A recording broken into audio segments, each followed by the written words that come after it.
Let's solve few problems based on inequalities. Look at the first one. 5x minus 3 less than 7 when x is an integer. Second, when x is a real number. So you have to figure out the value of x, or basically you need to solve for x. Correct? Let's look at the first part now. See, the question is 5x minus 3 less than 7.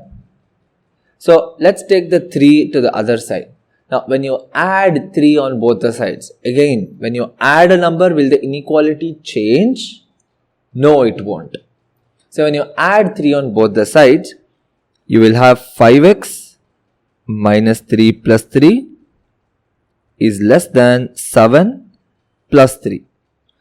It's the same as telling you're taking 3 to the other side. Correct?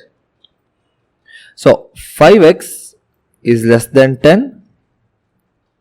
X is less than 2. Now, when you have value of x less than 2, which is the integer? When x is an integer, right? So, which is the integer what we are going to have?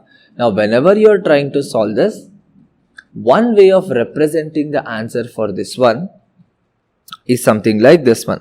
So, see, for the first one now, x is an integer, right?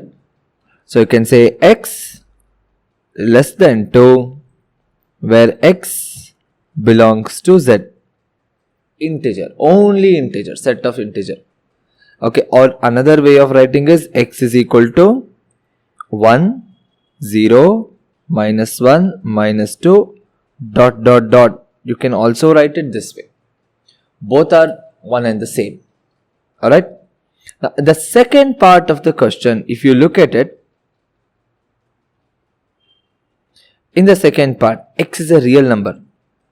So, any real number less than 2. Correct. So, you can start by saying for the second part, x is less than 2. So, x, now you can write belong to symbol. X belong to, you can also write R set of real numbers. Understood? So, all the real numbers below x less than or below 2, that value you can take the value for this question. Or you can also write x is equal to, you cannot start from minus 1.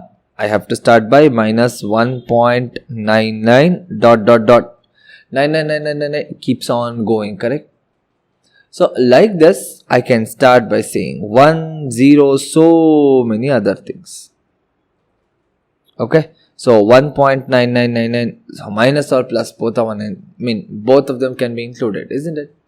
So it can be plus 1.9999 dot dot dot 1, 0, so on and so forth. So this is the answer for the first question, when x is an integer and when x is a real number. Similarly, let's try to do the second one now. See the second question. You have 3x plus 8 is greater than 2. Subtract 8 on both the sides.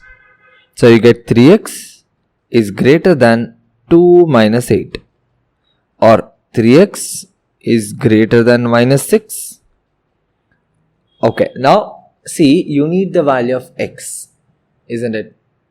Divide by positive 3, not by negative 3. Minus 6 by 3. Remember, when you divide or multiply by a positive number, the inequality is not going to change. So, you have x is greater than minus 2. Again, the first question or the first part of the question, it says that x should be an integer.